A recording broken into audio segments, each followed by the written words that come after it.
अस्सलामुअलैकुम, welcome back to my channel. इस short video में मैं आप लोगों को मर्दाना कपड़ों पर लगाई जाने वाली पट्टी, बटन पट्टी, काज पट्टी, फट्टी या प्लेकेट जो है, कट वाली प्लेकेट बनाने का तरीका बताऊंगी। इसके लिए मैंने ये 1 इंच चौड़ी पट्टी ली है। आप अपने हिसाब के मुताबिक या नाप के मुताबिक ले सकते हैं। तो ये 1 इंच चौड़ी पट्टी है और 6.5 इंच तक इसकी लंबाई है। ये किसी बच्चे के सूट के ऊपर लगनी है, इसलिए इसकी लंबाई और चौड़ाई कम है। हर तरह की पतली चौड़ी पट्टियाँ चल रही हैं, तो जो भी आपको अच्छी लगे आप इसी तरीके से बना सकते हैं। तो ये मैंने इस पट्टी को कपड़े के ऊपर चिपका लिया है। कपड़े की उल्टी साइड पे आपने बुकरम को चिपका लेना है, ठीक है। उसके बाद एक किनारा हमने इस तरीके से फ़ोल्ड किया, देखिए दूसरा किनारा ऊपर की तरफ फ़ोल्ड किया है, जो कि अब अंदर की तरफ इसको करेंगे। ये कपड़े की नीचे की तरफ आएगी। ये प्लेकेट का जो हिस्सा है ये कपड़े के नीचे की तरफ आएगा। इन दोनों फोल्डिंग के दरमियान में हमारी जो शर्ट है उसका कपड़ा जो हमने दरमियान में कट लगाया है शर्ट पे वो आएगा। तो अभी इस पट्टी को हम कट वाली पट्टी कैसे बनाते हैं, सादा पट्टी बनाने का तरीका तो मैं पहले से अपलोड कर चुकी हूँ। अभी ये कट वाली पट्टी कैसे बनेगी, इस तरीके से। ये देखिए, हाफ पट्टी के दरमियान मैंने कट लगाया और फालतू कपड़े को अंदर की तरफ मोड़ दिया। मैं दोबारा से आपको दिखा रही हूँ। इसके लिए एक्स्ट्रा से मैंने एक वीडियो इससे पहले अपलोड की है, जो कि सिर्फ इस पट्टी की कटाई और इसको पेस्ट करने के ऊपर है। ये देखिए, इस तरह से मैंने कट लगाया। कट लगाने के बाद इस हाफ सेंटर वाले कपड़े को मैंने अंदर की तरफ मोड़ के बिठा लिया है।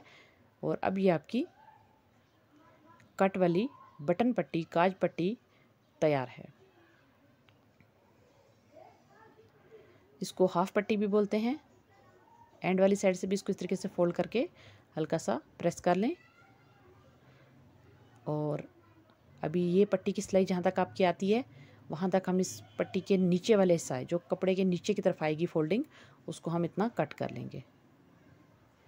ये नीचे वाली साइड है, ये देखिए इस तरह से। तो आखिरी इसकी जो लुक होगी वो आपको इस तरह से नज़र आएगी। अब इन किनारों को इस तरह से अंदर की तरफ हाथ से बिठाइए और इनको भी प्रेस कर लीजिए, ताकि जब हम इसको कपड़े के ऊपर पेस्ट करें तो ये किनारे साइडों से नज़र ना आए।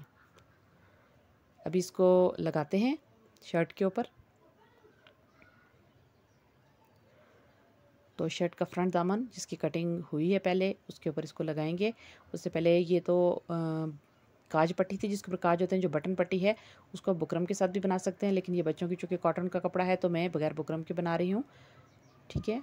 जहाँ तक हमने कट दिया था बटन पट्टी के ऊपर, वहाँ तक उसकी जितनी लेंथ बन रही है उसके हिसाब से कपड़ा लेके उसको दोनों तरफ से फोल्ड कर लेंगे। पहले जितनी आपकी काज पट्टी है जो हमने पहले बनाई है बुकरम लगा के, जिसके ऊपर काज होते हैं, बटन के होल बनते हैं, उससे हाफ में मैं इसको बटन पट्टी ले रही हूँ जिसके ऊपर बटन लगेंगे, ठीक है। ये बटन पट्टी, वो काज पट्टी, आप इसको अपनी लैंग्वेज में जो भी कहते हैं आप उसी हिसाब से रख लें इसको। और ये देखिए ये पट्टी तैयार है। अभी ये चूँकि कट वाली है तो इसको भी हम कट वाली बनाएंगे इस तरह से। उसके हमने सेंटर में लगाया था, लेकिन यहाँ इसकी चौड़ाई चूँकि कम है तो इन दोनों को हम आपस में रखेंगे एक दूसरे के ऊपर, और उसके बाद उनका कट को बराबर करते हुए ये देखिए इस तरह से इसको भी प्रेस कर लेंगे। अभी ये शर्ट हमारे पास मौजूद है। ये जो वो पट्टी है जिसके ऊपर बटन लगने हैं, जो मैंने लास्ट पे तैयार की थी, ये देखिए इस तरह से। इसका एक किनारा बढ़ा हुआ है जो नीचे आएगा कपड़े के, और ऊपर वाला किनारा थोड़ा सा कम है। जो फोल्डिंग है ऊपर वाली वो नीचे वाली फोल्डिंग से थोड़ी सी कम है। अभी इसको इस तरह से रखना है आपने कि कट के अंदर से नज़र ना आए, ठीक है। ये पट्टी के हाफ तक जाएगा। ये जो पट्टी मैं लगाने जा रही हूँ ऊपर बटन पट्टी, हमारे जो शर्ट का कपड़ा है वो इसके ये देखिए इधर तक आएगा और इसको हम सिलाई कर लेंगे।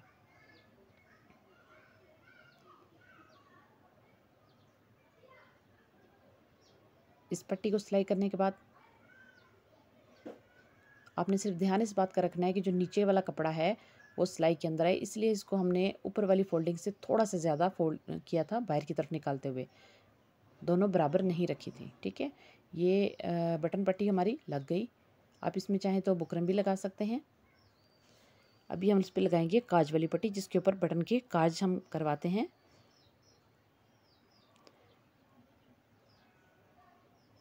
ये काज पट्टी मैं आपको खोल के दोबारा से दिखा देती हूँ। ये देखिए इस तरह से हमने इसको कट किया था एंड से, और इतनी हमने कपड़े की फोल्डिंग दी थी यहाँ पे इसका कट बनाने के लिए। अभी इसको भी बिल्कुल उसी तरह से ये पूरी पट्टी के अंदर आपने कपड़ा बराबर नहीं लेके जाना। ये देखिए, बस इतना कपड़ा आपने रखना है जितनी आपकी दूसरी पट्टी जो मैंने पहले लगाई है, जिसको मैं बटन पट्टी बोली, जिसके ऊपर बटन लगेंगे, उस पट्टी की चौड़ाई के बराबर आपने कपड़ा इसके अंदर लेके जाना है। फिर से देखिए, इतना, वो पट्टी हमारी इतनी चौड़ी है जितना मैंने ये कपड़ा फोल्ड किया है। ठीक है, तो इस पट्टी तक मैं इस कपड़े को, शर्ट का जो कट है उसको अंदर रखूँगी। आप इसको इस तरीके से कपड़े को खींच के एडजस्ट करेंगे और देखेंगे कि कपड़े का किनारा जो है वो ऊपर से नज़र ना आए। जो हमारा कट बन रहा है ऊपर हाफ कट, उसमें से कपड़े का किनारा नज़र ना आए। ठीक है, अब इस तरह कपड़े को खींच के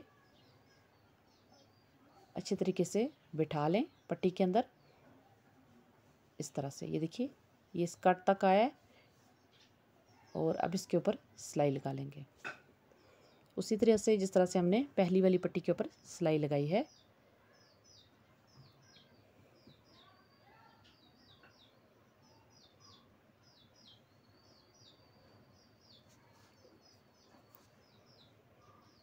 इन दोनों को इस तरह से रखते हुए चेक कर लें।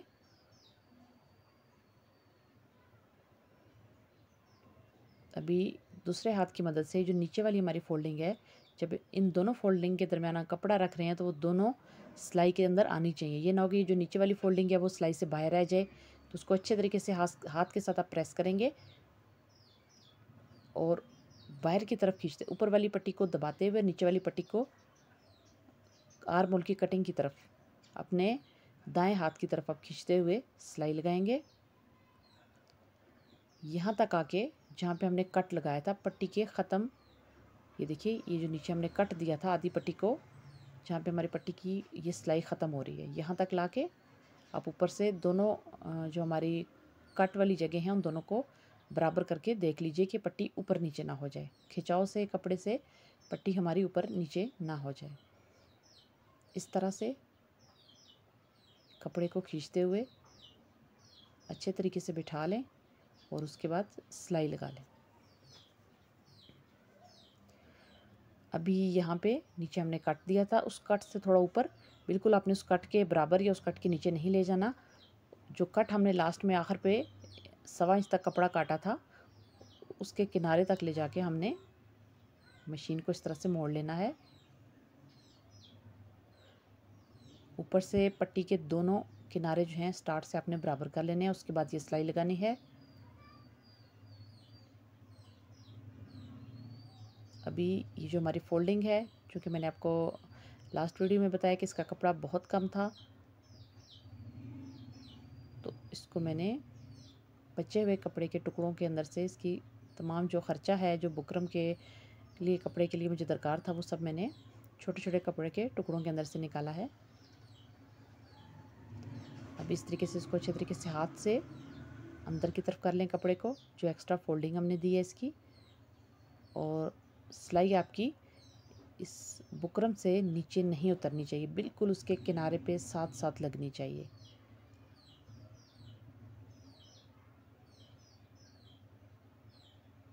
इस तरह किसी नोकीली चीज़ या ओपनर वगैरह की मदद से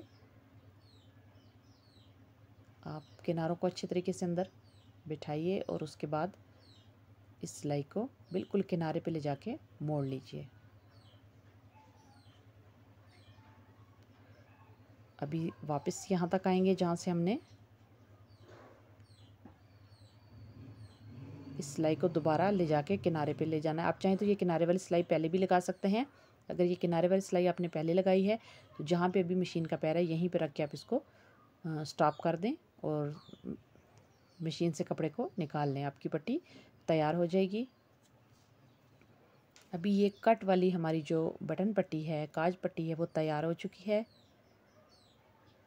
यहाँ पे ले जाके हम इसकी सिलाई को कट के ऊपर से फेरते हुए ख़त्म करेंगे।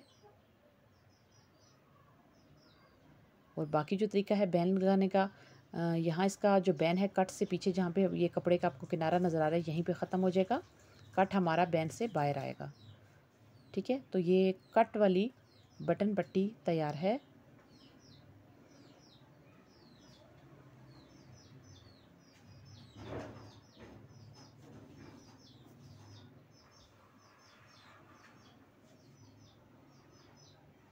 तो देखिए हमने चंद मिनट में कट वाली बटन पट्टी इजीली तैयार कर ली है। ये देखिए इसके किनारे और नीचे से भी देखिए इसका कपड़ा अच्छे तरीके से सिलाई के अंदर है, कहीं से भी कपड़ा बाहर नहीं निकला।